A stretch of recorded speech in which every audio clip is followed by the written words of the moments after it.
उटणं आपण घरी बनवू शकतो का? आणि जर बनवायची असेल तर ती कुठल्या इन्ग्रेडियंट्सनी बनते? दिवाळीचं उठणं आधी घरीच बनायचं. मला वाटतं 200 वर्षापूर्वी ब्रिटिश आपल्याला येऊन आपल्याकडनं आयुर्वेद काढून टाकण्याच्या आधी सगळे घरी छानपैकी चूर्ण आणि उठणं बनवायचे. उटणावरती सोप यूज केला पाहिजे की नाही केला पाहिजे दिवाळीमध्ये? आयदर उठणं किंवा soap. It is that simple. फराळ फक्त वर्षातून एकदाच बनतो, तर ते खात सुटल्यावरती बॉडीवरती काय डायव्हर्स इफेक्ट्स होऊ शकतात? जेव्हा आपण फराळ म्हणतो तेव्हा आपण ते जेवण म्हणून जर खाल्लं तर त्याचा बॉडीवरती चांगला इफेक्ट होणारच नाही. अतिसर्वताम वर्जयेत. कशाचीही अति केली की माती होते. बऱ्याच लोकांना दिवाळी आल्यावरती सकाळचा नाश्ता म्हणजे चहामध्ये करंजी टाकणं किंवा चहामध्ये शंकरपाळ्या टाकून भरपूर पोट भरून नाश्ता करायची सवय असते टिल तो फराळ संपत नाही तोपर्यंत. Is it healthy? It is actually not. Diwali कशी साजरी केली पाहिजे? What is the correct way to celebrate Diwali? आता दिवाळीत आपले 5 दिवस असतात. Correct. The correct way is only your own way is what I feel.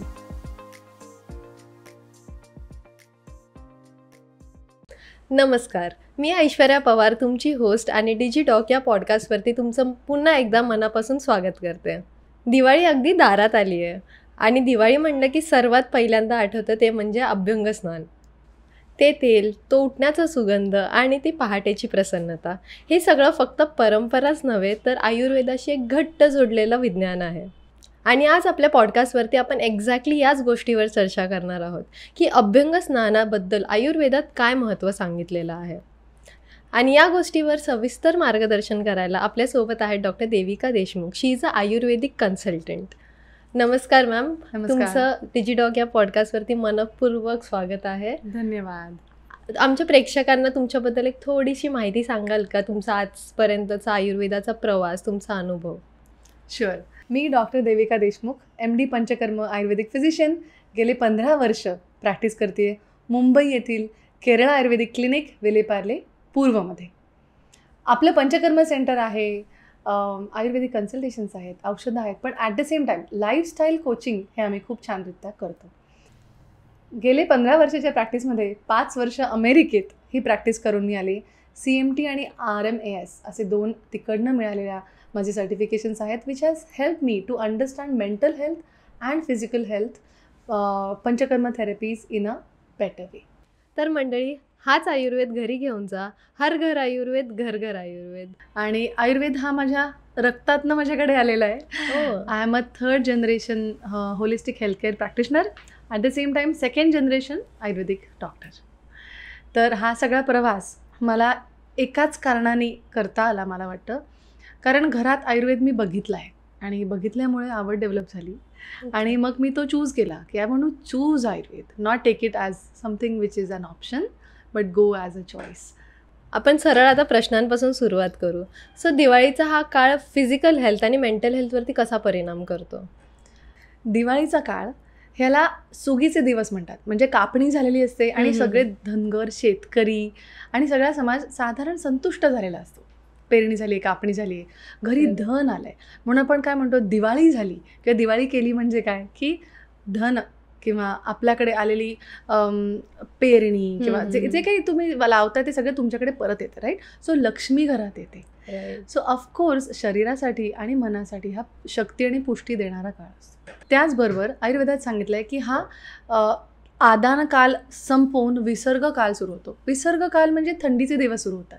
ह्याच्यात 3 ऋतू येतात, वर्षा, शरद आणि हेमंत. त्यामुळे आपल्यात उपजत शक्ती ही जास्त निर्माण होत असते आणि म्हणून आपण व्यायाम हा या ऋतूंमध्ये जास्त केलेला चांगला असतो आपल्या बॉडीसाठी. तसंच कमी व्यायाम केलेला आपल्या बॉडीसाठी ॲक्च्युली चांगला असतो इन द मंथ्स ऑफ समर किंवा नंतरचे पुढचे 3 महिने. पण ह्या 3 महिन्यात आपण जर व्यायामाकडे लक्ष दिलं तर it will actually help in a better way. Okay, मग ह्या दिवाळीच्या काळात शरीरावरती नैसर्गिक काय चेंजेस होत असतात? वेल, नैसर्गिक चेंजेस हे मनावर जास्त होतात. कारण मनातनं आपण खूप प्रसन्न असतो, आपण आनंदी असतो की ये फेस्टिवल्स आर कमिंग, शॉपिंग होतं. करेक्ट. Families come together.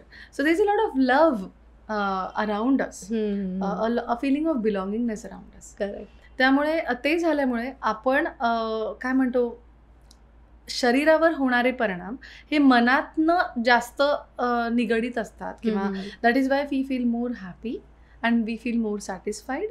आणि म्हणूनच ड्युरिंग ते सण, आपण जे सणासुदीचे खाणं किंवा जे फराळ वगैरे करतो ते करायला जास्त मजा येते, कारण आपण एकत्र असतो. We take help from everybody, बरोबर आहे. आणि मग ते पदार्थ अजून प्रेमाने केल्यामुळे अजून छान आपल्याला खायला मिळतं. राईट.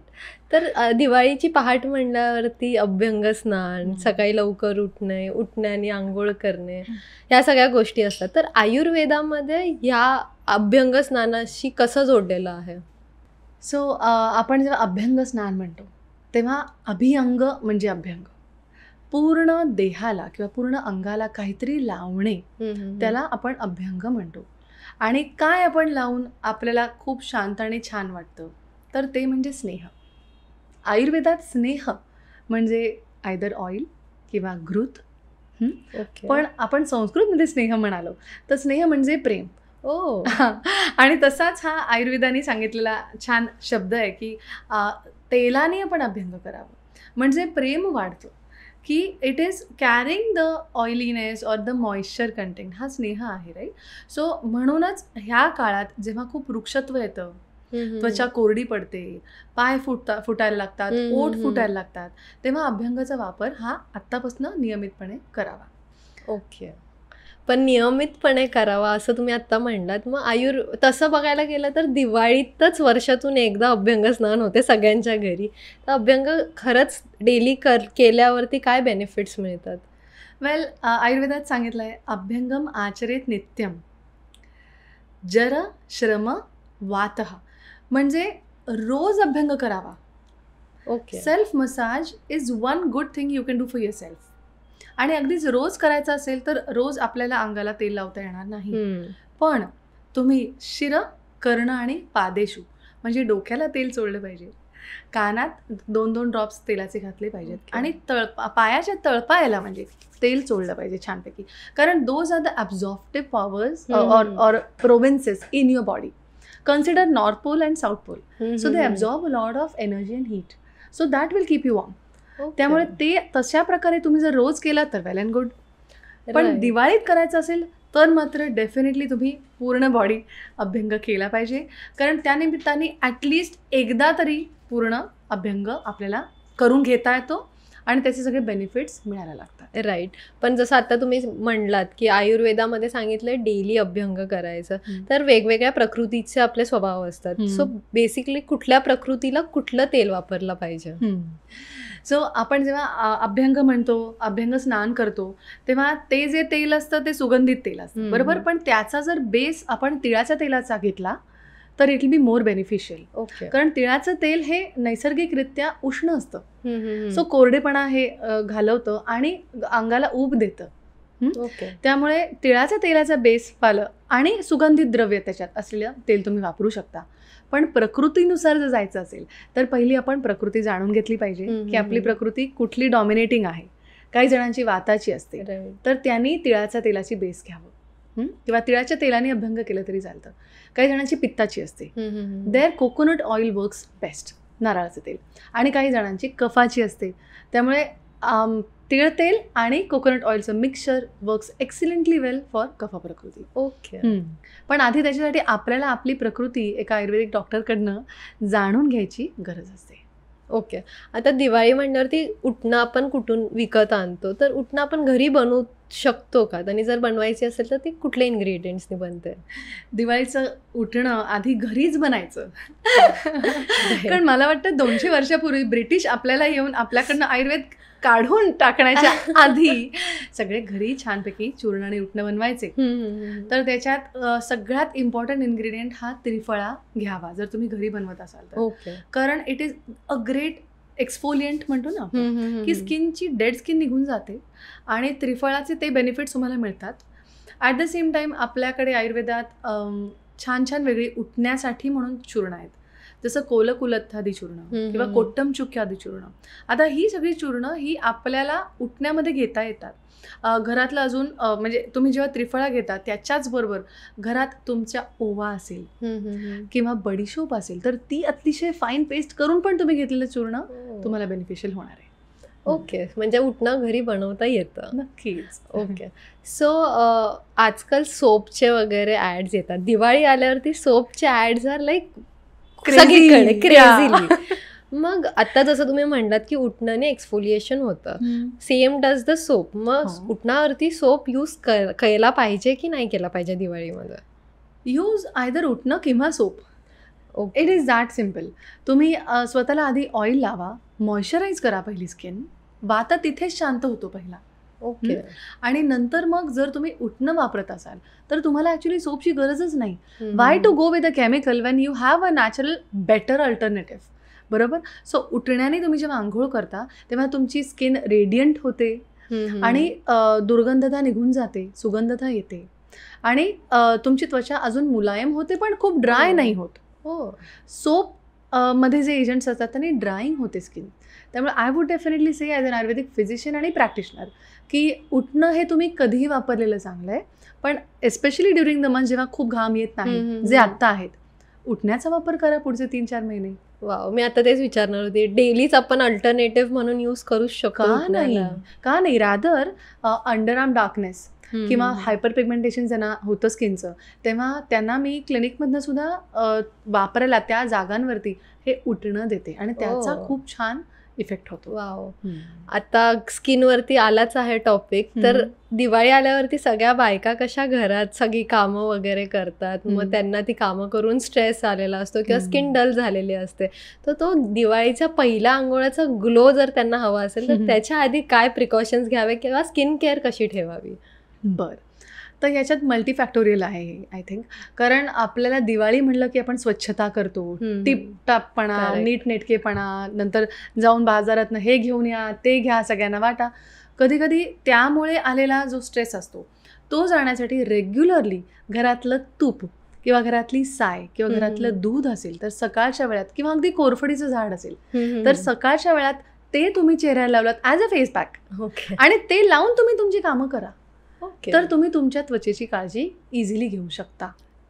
आणि ॲट द सेम टाइम त्वचेची काळजी घेत असताना इवन केसाला सुद्धा don't neglect your hair, take care of your hair as well. मला असं वाटतं स्त्रियांसाठी हे फार महत्त्वाचं आहे. एक्झॅक्टली. कारण स्त्रिया ह्या घरातल्या सगळ्यांची काळजी घेतात आणि स्वतःची शेवटची घेतात. करेक्ट. सो दुसऱ्यांची दिवाळी करता करता स्वतःचं दिवाळ काढू नका, एवढंच मी म्हणेन. So it would be good if while taking care of the house जर घरातल्यांनी सुद्धा घरातल्या स्त्रीकडे लक्ष दिलं आणि तिला एखादा अभ्यंग सांगितलं घ्यायला, तुमच्याकडे पंचकर्म सेंटर असेल जवळपास तर तिथे त्यांना पाठवा किंवा तिला गिफ्ट द्या. तर त्याहून सुंदर भेट तुमच्या आईला, ताईला किंवा मावशीला नसेलच असं मला वाटतं. That's actually a sweet gesture. Okay. आणि जसं आता स्किन केअर झालं, पण आता कामांमुळे मे बी झोप होत नाही, लवकर उठावं लागतं, तर ते स्लीप मॅनेजमेंट कसं करायचं दिवाळीच्या वेळेस? तर आयुर्वेदात खूप सुंदररित्या जर तुमची झोप अपूर्ण झाली तर ती कशी रिकवर करायची हे सांगितलं आहे. ओके. आयुर्वेद टॉक्स की जर तुम्ही रोज 10ला झोपत असाल पण दिवाळीमुळे किंवा सणांमुळे तुम्ही 12ला झोप झाली तर 2 तासाचा गॅप मिळतो, बरोबर, 2 तास उशिरा. दुसऱ्या दिवशी सकाळी तुम्ही जेव्हा जेवण करायला बसाल त्या आधी जेवढी गॅप झाली आहे त्याच्या अर्धी झोप तुम्हाला घ्यायला लागते, म्हणजेच 1 तास. ओके, बरोबर. सर पण ही मात्र झोप तुम्हाला जेवायच्या आधी घ्यायची, जेवायच्या नंतर नाही. In the afternoon. Not in the afternoon, I would say little before noon, म्हणजे 10 ते 12च्या मध्ये. अच्छा. घरातली कामं सगळी झाली आहेत, जेवायला बसायचे, पण त्याच्या आधी पाऊण किंवा 1 तासाभराची झोप घेतली तर ती रिफ्रेशिंग असते आणि त्याच रात्री तुम्ही नॉर्मल वेळेवर झोपू शकता. त्या झोपेचा तुमच्या येणाऱ्या रात्रीच्या झोपेवर परिणाम होत नाही आणि तुम्हाला खूप फ्रेश वाटतं. ओके. आता येऊयात फराळावरती. चालेल. सो फराळ आता खूप प्रमाणात बनतो सगळ्यांच्या घरी, तर ते किती खायला पाहिजे? कारण दिवाळी आल्यावरती फराळ फक्त वर्षातून एकदाच बनतो, तर ते खात सुटल्यावरती बॉडीवरती काय डायव्हर्स इफेक्ट्स होऊ शकतात आणि ते नाही व्हावेत म्हणून आपण काय प्रिकॉशन्स घेतले पाहिजे? जेव्हा आपण फराळ म्हणतो तेव्हा आपण ते जेवण म्हणून जर खाल्लं तर त्याचा बॉडीवरती चांगला इफेक्ट होणारच नाही. अति सर्वताम वर्जयेत. कशाचीही अति केली की माती होते. बरोबर आहे ना? सेम आयुर्वेदात हेच सांगितले, अति सर्वताम वर्जयेत. सो तुम्ही फराळ खा, पण may be you can decide की आज मी शंकरपाळीच खाणार आहे, उद्या मी तो लाडवाची चव बघेन, परवा मी चकली खाईन.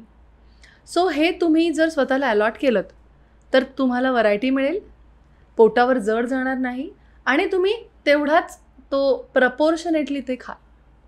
त्यामुळे प्रचंड भूक लागली असताना फराळ नाही खावा, 2 जेवणांच्या मध्ये खावा. किंवा सकाळी सुरुवात जर करत असाल तर त्याच्याबरोबर काहीतरी पॅसिफाईंग पण असलं पाहिजे, म्हणजे जसं की दूध चहाच्या ऐवजी could be a good option. तर ह्याच पॉईंटवरती ॲक्च्युली बऱ्याच लोकांना दिवाळी आल्यावरती सकाळचा नाश्ता म्हणजे चहामध्ये करंजी टाकणं किंवा चहामध्ये शंकरपाळ्या टाकून भरपूर पोट भरून नाश्ता करायची सवय असते टिल तो फराळ संपत नाही तोपर्यंत. तर is it healthy? It is actually not.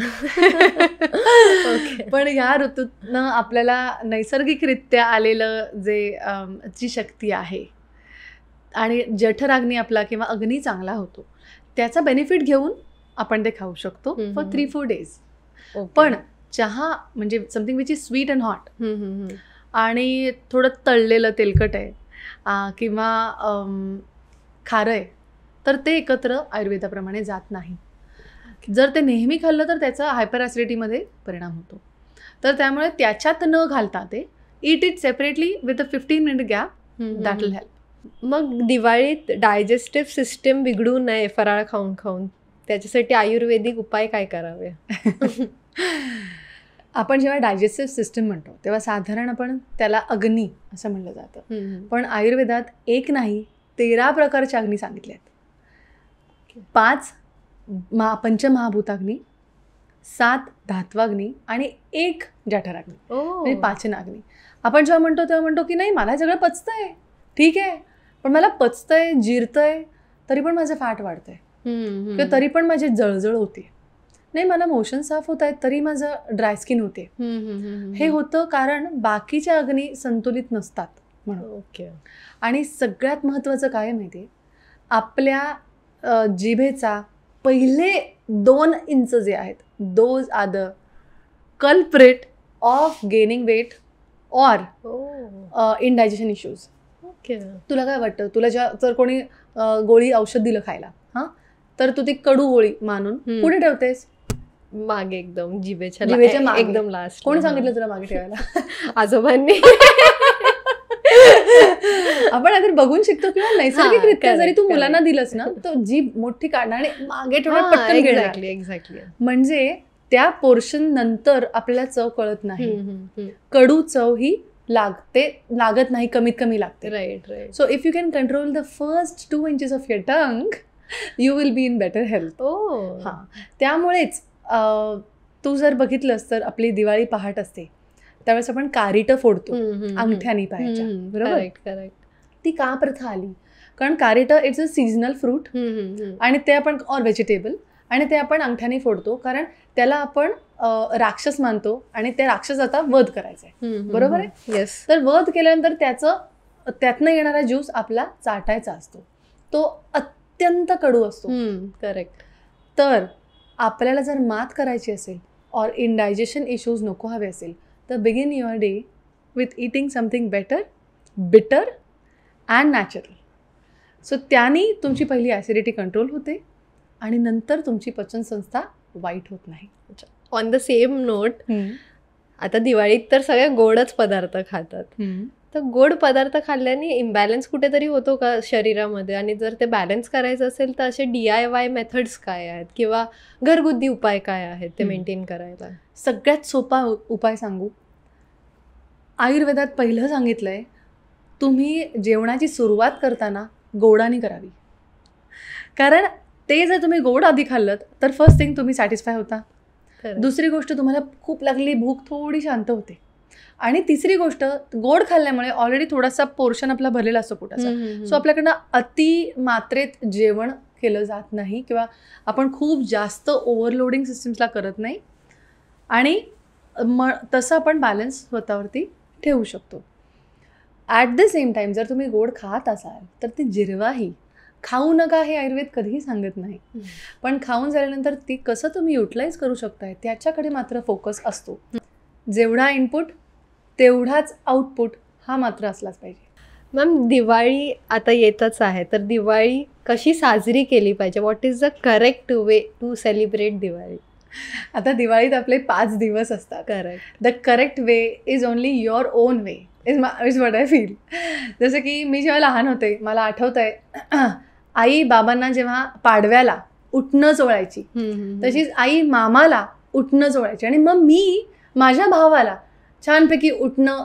अभ्यंग स्नानाच्या पहिल्या दिवशी तुम्ही अभ्यंग करता आणि उटणं छानपैकी चोळता. छान अभ्यंग पिळून घ्यायचं की मला भाऊबीज छान द्या.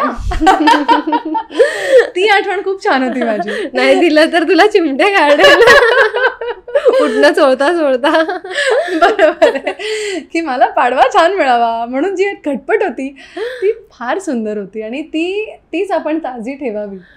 पहिल्या दिवशी लक्ष्मीपूजन जेव्हा असं, धनत्रयोदशी असतो तेव्हा धन्वंतरी पूजन असतं. आयुर्वेदाचा देव आपण तेव्हा पूजतो. म्हणजे किती हे कोइन्साइडली एकत्र आलेले गोष्टी आहेत. म्हणजे पहिल्या दिवशी आपण धन आणि मन, ॲट द सेम टाइम तन, म्हणजे आपण शस्त्रपूजा किंवा धनत्रयोदशीला धनाची जशी पूजा करतो, शस्त्रपूजा आपण करतो, सरस्वती पूजन झालेलं असतं, तसंच आपण आपल्या आरोग्याचीही पूजा केली पाहिजे पहिल्या दिवशी. तर you have to be mindful in whatever things you do. Correct. नंतर भाऊबीज येते. भाऊबीजेच्या दिवशीची ती फार सुंदर तो क्षण असतो. हा काही केलं मिस नाही करावा असं मला वाटतं. अगदी सकाळी 5 वाजता उठून नाही जरी झालं तरी 8 वाजता उठून तरी होईल. करेक्ट. बसवा भावाला, लावा तेल, घ्या छानपैकी, चोळून द्या त्याला. हे जे स्नेह, हे जे बॉन्डिंग आहे ना, हे अतिशय महत्त्वाचं आहे आत्ता मला वाटतं, जेव्हा there are more nuclear families आणि लेस जॉईंट फॅमिलीज. करेक्ट. कारण हा जो रॅपो डेव्हलप होतो हे बॉन्डिंगच तुम्हाला आयुष्यभर पुरणार आहे. नंतर येतो पाडवा. करेक्ट. की पाडव्याच्या दिवशी तुम्ही एक हे जे नातं असतं बायको नवऱ्याचं, हे नातं तुम्ही सेलिब्रेट करता. जरूर सेलिब्रेट करा. ते हेल्दी खायला द्या, हेल्दी गोष्टी घ्या. आणि देन फायनली फटाके तर आहेत, पण दिव्यांवरती जास्त आपण फोकस ठेवूया. मला आठवतंय आपण बॉम्ब फोडायचो. एक्झॅक्टली. पण आता काय झालंय, खूप कमी स्पेस आहे ना, सगळे एकदम. आता तू मुंबईत बघशील तर there are so less spaces between homes की तो खूप जास्त पॉप्युलेशन झाल्यामुळे त्याचा इम्पॅक्ट खूप जास्त होतो आणि मग पोल्युशन जास्त होतं. तर just be mindful about that one thing. Exactly. असंही बघितलं जातं, म्हणजे इवन इन माय रिलेटिव्स किंवा फ्रेंड्स, की दिवाळीच्या काळामध्ये लोकांना सर्दी खोकला हा प्रमाण जरा वाढतो. तर what is the reason exactly behind it आणि त्याच्यावरती काय उपाय करू शकतो? The reason are the fire crackers, फटाके. Scientifically isn't it? म्हणजे दिवाळी आहे तो, फटाकाळी नाहीये. आपण आवाजाचे ध्वनी प्रदूषण करत, वायू प्रदूषण करत आपण ते साप लावणे आणि ती तडतडी फुलबाजी. कोणी सांगितलंय? दिवा लावा, दिवे लावा, प्रदूषण नाही होणार, ऊब मिळेल, सुंदर दिसेल, प्रसन्नता वाटेल, कान फाटणार नाहीत, नाकातनं त्रास होणार नाहीत. सो रिलेटिव्समध्ये काही काळजी घेताना किंवा तू जसं म्हणालीस तसं लहान मुलांना सुद्धा वगैरे तुम्ही टेक गुड प्रिकॉशन्स की तुम्ही ते फटाके वापरणार नाहीत. आणि जर कोणी वापरत असेल तर तुम्ही स्वतःला त्यापासून लांब ठेवा. दिवाळीत दिवे लावा, फटाके नाही. ओके. मग लहान मुलांना आणि वृद्ध माणसांची काळजी कशी घ्यायची दिवाळीच्या वेळेस, की फटाके फुटत असतात तर युजली ते नाजूक असतात, तर त्यांची काळजी कशी घ्यावी? रोज रात्री झोपताना किंवा रात्रीच्या वेळेस साधारण फटाके फुटतात. कानात त्यांच्या कापसाचे बोळे घालणं आणि खिडक्या किंवा पडदे बंद करून घेणं, कारण त्या फ्युम्स आतमध्ये आला की तो त्रास होतो. तर त्या फ्युम्स न येऊ देणं. कारण मला वाटतं ह्यांची काळजी त्यांनी नाही घ्यायची, त्यांची काळजी आपण घ्यायला हवी. करेक्ट. बाकीच्यांनी हा विचार करायला हवा की अरे शेजाऱ्याच्या घरात बाळ आहे किंवा वरती ते आजोबा राहतात 75 वर्षाचे, त्यांना नाही हे सहन होणार. बरोबर. हा it's a social festival, right? तुम्ही दिवाळी एकटे करताय का साजरी घरी? नाही. तुम्ही सगळे मिळून करताय ना, करेक्ट. मग तुम्ही सगळ्यांची काळजी घेतलीच पाहिजे. तुम्ही पटांगणात जाऊन फोडा फटाके किंवा बीचवरती जाऊन फोडा, तुम्हाला अगदी फोडायचं असेल तर, पण not where people are staying. मग तुम्ही त्यांची काळजी घेतली पाहिजे. आणि ॲट द सेम टाईम थोडं आपण इम्युनिटी एनहान्सिंग काही गोष्टी, जसं की च्यवनप्राश सारखे वेगळे वेगळे फॉर्म्युलेशन्स असतात, किंवा आवळा असतो भिजवलेला घरी, पाण्यात भिजवून ठेवून आपण आवळा खाऊ शकतो. ह्या सगळ्या गोष्टी असतात की ज्यांनी तुमची इनबिल्ट इम्युनिटी वाढते, ती आपण करू शकतो. आता दिवाळी म्हणल्यावरती आपण अत्तर यूज करतो, we use some fragrances to smell really nice पहिल्या आंघोळीनंतर. तर ह्या सुगंधाचा कसा मनावरती परिणाम होतो आणि आयुर्वेदामध्ये ह्याचा काय इम्पॉर्टन्स सांगितलं आहे? तुझं कधी असं झालंय का की तुला भूक नव्हती, पण घरात मस्तपैकी आईने आवडता पदार्थ केलाय आणि त्याचा वास दरवळत तुझ्यापर्यंत आलाय आणि मग तुला भूक लागायला लागली? डेफिनेटली. ओके नाही, मला वाटतं ॲज अ महाराष्ट्रीयन वरण भाताचा वास आला की असं वाटलं तरी खाऊया. एक्झॅक्टली. त्यामुळे आयुर्वेदात हेच सांगितलंय की घ्राणेंद्रियाला अत्यंत महत्व आहे. तुम्ही पहिल्या त्या गोष्टीच्या वासाने प्रेमात पडता, मग तुम्ही जेवणाकडे बघता, मग ते तोंडात घेऊन त्याची टेस्ट घेता.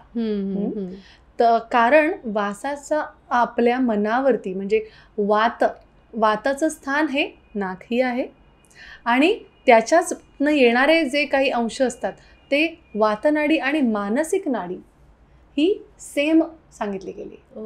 त्यामुळे त्याचा मनावरती होणारा परिणाम हा अतिशय आल्हाददायक आणि वातशामक आणि मनाला प्रसन्न करणारा आहे. ओके.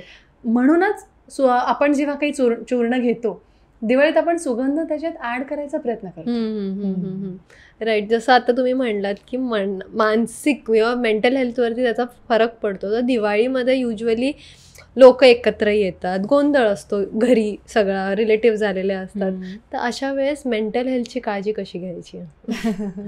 सगळं खूप ओव्हरवेल्मिंग होतं असं मला वाटतं. जनरली आपण सगळ्यांना खूप बोलवतो एकत्र, सगळं ह्यांना हे आणायचंय, त्यांना ते द्यायचंय, घरी फराळ काय करायचा, रोजच्या जेवणाची काय तयारी करायची, सगळं खूप जास्त होतं. आयुर्वेदात 3 योग सांगितलेत जे अजिबात करू नयेत. ओके. एक म्हणजे हीन योग, म्हणजे कशाचाही कमी वापर करणं. म्हणजेच आता तुमचे फ्रेंड्स आहेत किंवा फॅमिली आहे किंवा जेवण, तुम्ही सगळं कमी करताय. कमी नाही करायचं, balance it out, make it balanced, have a balanced lifestyle, call only people whom you feel are close to you.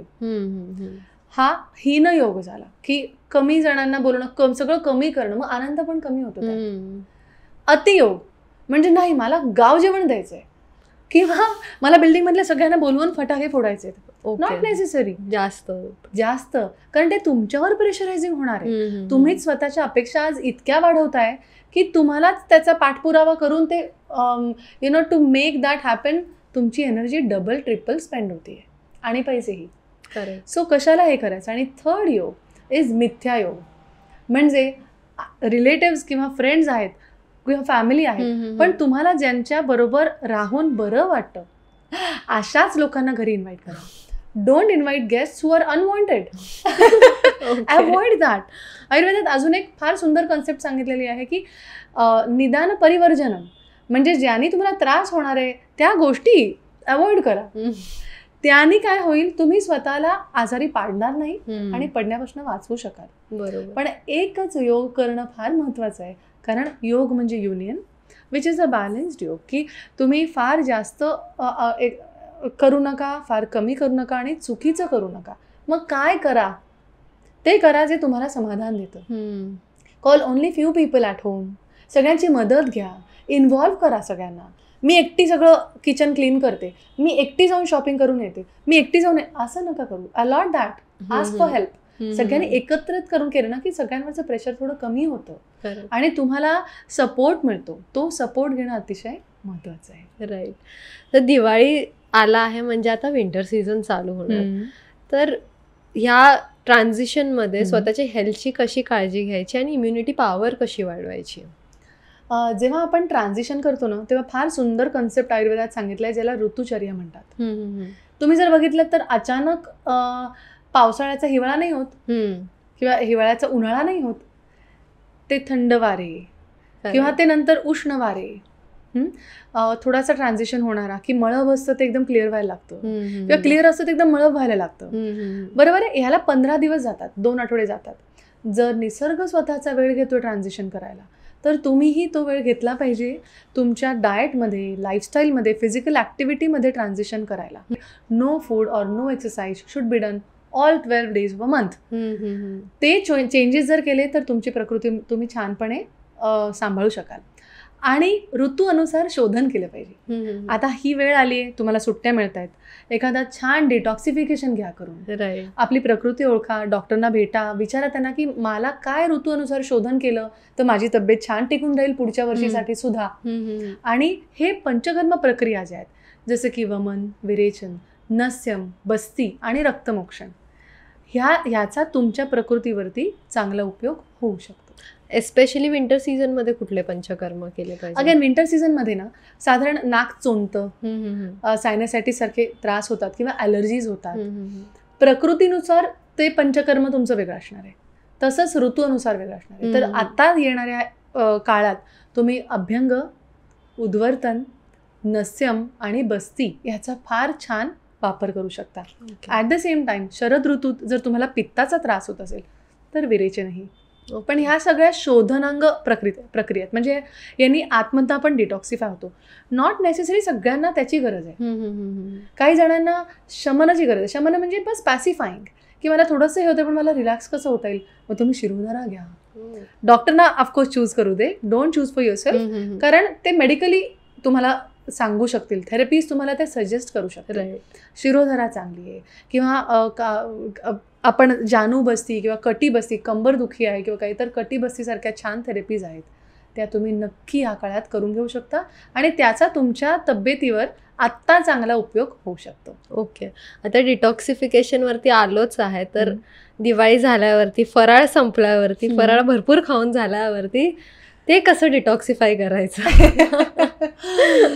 आपण आधी आनंद घ्यायचा खाताना, पुढचा विचार करायचा नाही, नंतर डिटॉक्सिफाय करायचा. करेक्ट. आणि पुढे गेलो की मग आता मी हे कसं जिरवू ह्याचा विचार करायचा.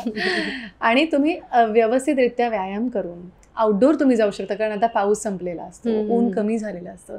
सो तुम्ही चालून, योगासनं करून आणि काही तुमचे for example if you like running किंवा तुम्ही कॅलिस्थेनिक्स करताय, तर तुमच्या बॉडीला जे सुटेबल होईल हा व्यायाम केला पाहिजे. आयुर्वेदात व्यायाम ही केवढा केला पाहिजे ते क्वांटिफाय केलं आहे. म्हणजे जोपर्यंत तुला ओठाच्या वर किंवा काखेत किंवा साईडनी आपल्या घामाचे थेंब येत नाहीत तोपर्यंत व्यायाम करावा. पण ते आलेत की थांबा, कारण त्याला म्हणतात अर्धशक्ती व्यायाम. ओके. सो तुला जर असं वाटत असेल व्यायाम करताना की एवढा व्यायाम बास, आता मी अर्धी शक्ती माझी ह्याच्यात संपली आहे, you should stop. You should not go and burn out everything seeing की किती कॅलरीज, अरे फक्त 50 कॅलरीज झालेत, अरे फक्त 100 कॅलरीज बर्न झालेत. No, that's not the goal. The goal is for you to feel half done and then remaining half of that energy use it throughout during the day. म्हणजे तुम्हाला व्यायामानंतर एक्झॉस्शन नाही वाटणार, पण energised वाटेल. आणि ते वाटणं फार महत्वाचं आहे.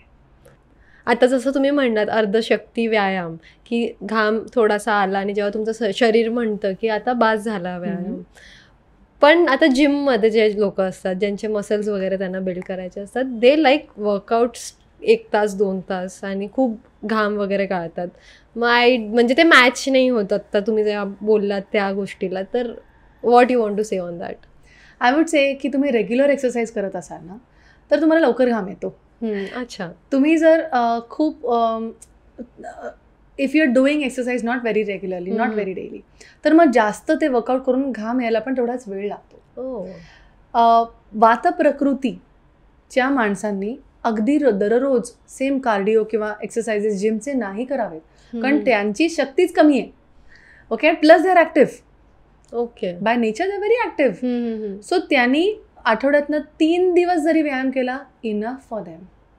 पित्त प्रकृतीने 4 दिवस व्यायाम करावा आणि कफ प्रकृतीने 5 ते 6 दिवस हा व्यायाम करावा. ओके. तर प्राकृतिकरित्या घाम येण्याची पण टेंडन्सी ॲज पर प्रकृती वेगळी असते. ओके. तर इव्हन तुम्ही जरी जिमला गेलात तरी तुम्हाला जेव्हा कळतंय की बास आता मला म्हणजे कंटाळ्याने बास नाही ते आपल्याला समजून उमजून घेऊन घाम येतोय का, आपलं हार्ट रेट वाढलाय का, I am feeling good but not exhausted but energise, then you should stop. Okay. Don't force yourself into it. नाहीतर मग you can see cases where fatigue comes, muscle spasms खूप येतात, पाणी कमी त्यातनं प्यायलं जातं. म्हणजे जेवढं तुम्ही घाम काढताय तेवढं तुम्हाला पाणी पण नंतर प्यावं लागतं आणि प्यायला पाहिजे. सकाळच्या वेळात व्यायाम केला तर तुम्हाला लवकर घाम येणार, पण तुम्ही जर रात्री जिमला जाऊन केलात 7 किंवा 8 वाजता ऑफकोर्स घाम कमी येणार आहे, कारण तोपर्यंत तुमचे स्वेटपोज बंद होत आहेत, प्लस वातावरणातली उष्णता सूर्यास्त झाल्यामुळे कमी होती. सो तुम्ही व्यायाम ही सूर्य असेपर्यंत करावा. चंद्र आला की नंतर व्यायाम नाही करावा. Physical activity I am saying, not the pranayama और मेडिटेशन. ओके. असे कुठले डिटॉक्सिफिकेशनचे ड्रिंक्स आहेत DIY जे घरी बनवू शकतो बेसिकली फराळ वगैरे संपल्यावरती, दिवाळी झाल्यावरती, टू डिटॉक्सिफाय युअरसेल्फ? DIY घरातले काही गोष्टी आहेत ज्या आपण वापरू शकतो, पण मला वाटतं प्रकृतीनुसार समजून घेणं की तुला अविपत्तिकर चूर्ण उपयोगाला पडेल, जे आयुर्वेदातला एक फॉर्म्युलेशन आहे, का त्रिफळा चूर्ण उपयोगाला पडेल, का एरंड तेल उपयोगाला पडेल, हे तुम्ही डॉक्टरकडनं जाणा. पण घरातनं करायचं असेल तर सकाळी जेव्हा तुम्ही उठता आणि you can make a very nice CCF T. Okay. म्हणजे ज्यात क्युमिन म्हणजे जिरं असतं, कोरिअँडर म्हणजे धणे असतात, आणि F म्हणजे फेनेल, फेनेल म्हणजे बडीशोप असते. ओके. तर ते सगळं अर्धा चमचा घेऊन अर्धा कप पाण्यात थोडंसं उकळवा आणि ते स्ट्रेन करून घ्या आणि ते पाणी प्यायलं तर it is naturally very detoxifying, a very balanced drink I would say. किंवा तुम्हाला गॅसेस होत असतील, ब्लोटिंग झालं, तर त्याच्यातच जिरं, ओवा आणि बडीशोप असा चहा करून घ्या. Okay. Instead of the first one you can use the second one. So this is naturally detoxifying every single day. Okay.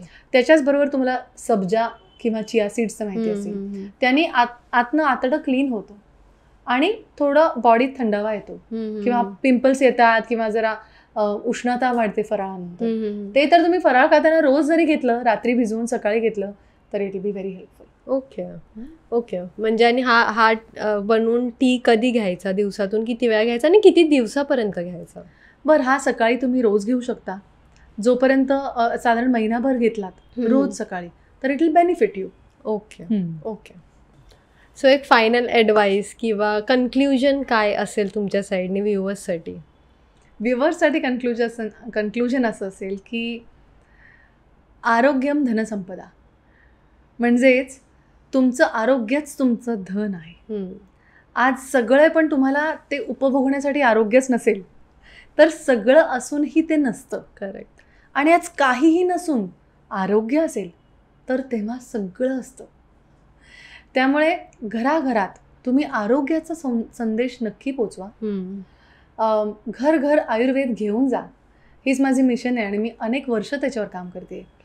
आणि मला असं वाटतं आपण जर हा आयुर्वेद घरी वापरायला लागलो, आपण स्वतःवरती करायला लागलो, तर आपल्या घरातली सगळी लहान मंडळी, सगळे बालक हे आपल्याला बघून इन्स्पायर होऊन ते वापरून त्यांच्या जनरेशनल येणारे जे स्ट्रेसेस आहेत, किंवा आत्ताचे generation Z we are very screen addicts. Correct.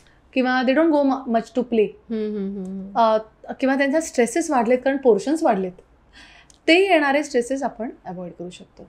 त्यामुळे हा जरूर घरी घेऊन जा आणि ह्याचा पुरेपूर वापर करा, उपभोग करा आणि हा सगळ्यांपर्यंत तुम्ही नक्की पोचवा.